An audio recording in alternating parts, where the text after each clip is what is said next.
네, 안녕하십니까. 토마토 투자자문 김경환 연구원입니다.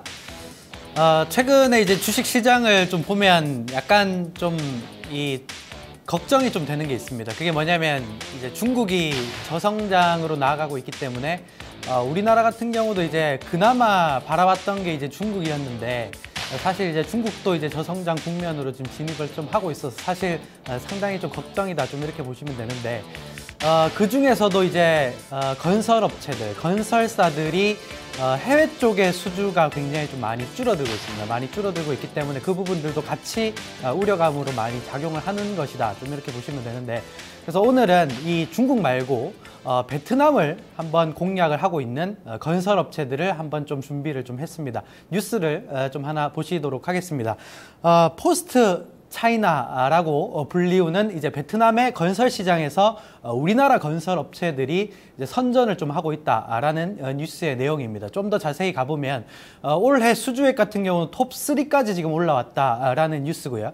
그리고 2020년까지 베트남 같은 경우는 580억 달러의 외자 유치를 통해서 어떻게 보면 인프라 투자를 전반적으로 좀 하겠다라고 선언을 좀 했기 때문에 베트남 시장의 건설업체들, 그리고 베트남 시장에 진출한 우리나라 건설 업체들을 분석해 보는 것도 굉장히 좀 중요하겠다, 좀 이렇게 보시면 될 것 같습니다. 자, 그러면 우선은 간단하게 베트남에 대해서 한번 알아보도록 하겠습니다. 베트남 같은 경우는 인구는 한 9천만 명 정도 된다고 합니다. 세계 한 14위, 우리나라보다 인구가 한 2배 정도 좀 많은 것 같죠. 그리고 이제 주요 도시로는 이제 수도가 하노이 쪽에, 북부 쪽에 하노이라는 그 도시가 있고요. 그리고 남부 쪽에는 호치민이라는 도시가 전반적으로 좀 위치가 되어 있는 굉장히 좀 위아래로 길쭉한 국가라고 좀 보시면 됩니다. GDP 규모는 세계 한 45위 수준이고, 이제 상반기에 GDP 성장률이 한 6.1% 정도 나왔기 때문에 상반기에 중국이 한 7% 정도 나왔었습니다. 그러면 한 1% 정도 차이가 나는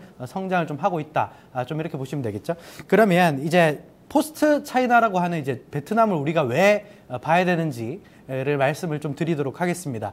자, 우선은 이제 포스트 차이나라고 하는 것은 이제 뭐 상징적인 의미입니다. 그러니까 차이나처럼 성장할 수 있는 국가들을 좀 언급을 좀 한 건데, 16개국의 사업 환경과 그리고 위기 대응 능력을 기반으로 좀 산정을 해봤는데, 포스트 차이나의 가장 최유망 진출국으로 나와 있는 국가 중에 하나가 바로 뭐 필리핀도 있고 인도네시아도 있고 멕시코, 미얀마 이런 국가들이 있지만, 그 안에 이제 베트남이라는 국가가 굉장히 좀 성장성 그리고 성장 환경이 많이 조성이 되어 있기 때문에 이러한 부분들, 이러한 국가들을 굉장히 좀 우리가 주목을 해 보셔야 되고요.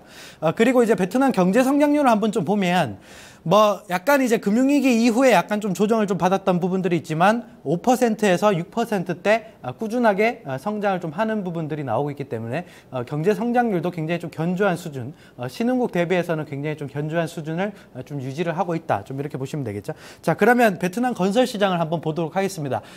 베트남 건설 시장의 규모 자체, 여기 막대 그래프로 좀 보여줄 수 있는 건설 시장의 규모 자체는 꾸준히 성장을 하고 있습니다. 특히 2017년 같은 경우는 148억 달러 규모 자체로 커지기 때문에 앞으로 베트남 건설 시장은 굉장히 좀 커진다, 좀 이렇게 보시면 되고, 올해 같은 경우는 한 118억 달러 정도 돌파가 예상된다고 합니다. 근데 연평균 한 GDP 성장률 한 6%대 정도 GDP 성장률이 나오고 있는 상황에서 건설 시장 같은 경우도 6% 정도 나오고 있기 때문에 굉장히 좀 견조한 성장률을 좀 보여주고 있는 산업군들이다, 좀 이렇게 보시면 될 것 같습니다. 근데 베트남 건설 시장을 왜 주목하자 이렇게 말씀을 좀 드리냐고 하면, 사실 베트남은 GDP 성장률이 굉장히 높습니다.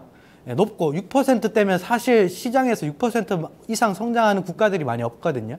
근데 문제는 뭐냐면 사회적인 인프라, 그러니까 뭐 교통수단이라던가, 교통도 막 오토바이만 타고 다니고 약간 그런 부분들이 있는데, 교통 인프라나 사회적인 사회 간접 자본에 대한 투자가 질적으로 굉장히 낮습니다. 2014년, 15년에 랭크된 게 사회적 전체적인 인프라의 질이 전체 국가들 중에 한 112위 정도 할 정도로 굉장히 수준이 낮다는 거죠.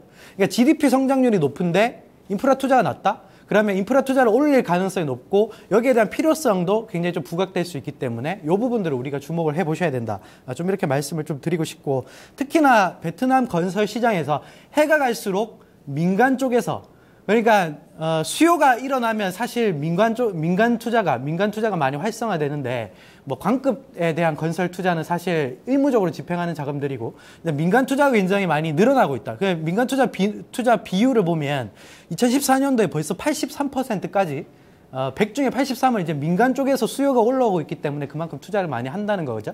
그렇기 때문에 이 부분들이 많이 늘어나고 있기 때문에 실질적으로 우리 국가들, 우리나라에 있는 건설업체들도 민간 수주를 많이 받을 가능성이 좀 높기 때문에 이러한 부분들을 같이 좀 보실 필요가 있다. 좀 이렇게 말씀을 드리고 싶은데, 자, 베트남 시장의 건설 시장은 약간 좀 특징적인 면이 있습니다. 약간 좀 재밌는 부분들인데, 자, 우리나라도 처음에는 이제 우리나라 국가가 발전할 때 뭐 서울이 먼저, 그러니까 수도권이 먼저 확대가 되고 나서 건설 인프라 투자가 많이 이루어지고 나서 뭐 부산 쪽도 건설이 되고 아니면 사회적인 인프라가 이제 대구 쪽도 건설이 되고 그 이후에 뭐 경기도권역대 이렇게 확대되지 않습니까? 가장 중심점에 있는 것은 바로 수도권역입니다. 근데 지금 실질적으로 보면 베트남의 건설 뭐 투자의 대부분이 북부 지역, 그러니까 하노이 지역이죠. 하노이가 수도이기 때문에 수도에 약간 집중되어 있다. 한 43%가 건설 시장에서 43% 투자 비중이 이쪽으로 이루어지고 있다라는 게 정확하게 시장 자료로 좀 보일 수가 있습니다. 그만큼 어떻게 이걸 좀 역으로 생각해 보면, 자, 수도권 투자 인프라 투자 확대되고 나서 나머지 지역들 그 외에 50%의 지역에 투자할 여력들이 굉장히 많다는 거죠. 그렇기 때문에 실질적으로 비수도권을 개발할 수 있는 기회가 굉장히 좀 많이 존재를 한다. 좀 이렇게 해석을 가능하게 하고요. 그리고 두 번째로는, 자, 산업 건축물에 대한 비중이 18%밖에 안 됩니다. 그러니까 나머지는 거의 주거용 단지라는 건데, 자, 사람이 사는 건 사실 지금도 살고 미래에도 살 거고 과거에도 살았던 겁니다. 그러니까 주거단지에 대한 인프라 투자는 사실 정체되어 있는 수준이고요. 근데 경제가 살아나게 되면, 경제가 6%씩 GDP 성장률이 나오게 되면 사회 간접적인 자본에 대한 투자가 이루어져야 되기 때문에 그 부분들에 대한 비중이 18%밖에 안 된다는 것은 여기에 대한 어떻게 보면 앞으로 확대될 가능성도 굉장히 좀 높다는 거죠. 그렇기 때문에 여기에 대한 이제 잠재성을 우리가 좀 볼 필요가 있다. 좀 이렇게 말씀을 좀 드리고 싶고, 자, 그러면 우리나라 건설업체들의 수주 물량이 실질적으로 늘어나고 있나? 이게 가장 좀 궁금할 것 같습니다.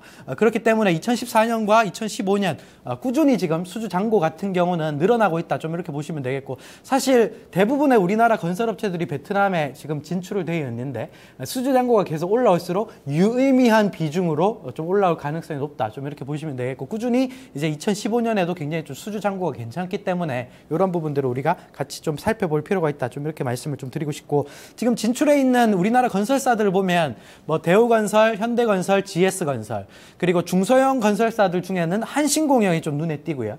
그리고 뭐 금호산업 이런 업체들이 전반적으로 베트남 쪽에서 지금 사업을 전반적으로 좀 진행을 좀 하고 있는 부분들이 있다. 좀 이렇게 보시면 될 것 같습니다. 자, 그러면 뭐 예를 들면 이제 포스코 건설이 구체적으로 좀 뭘 하는가를 좀 보면, 신도시를 건설한다거나 아니면 고속도로나 경전철, 그리고 산업단지와 인프라 쪽에 지금 수주를 좀 하고 있거든요.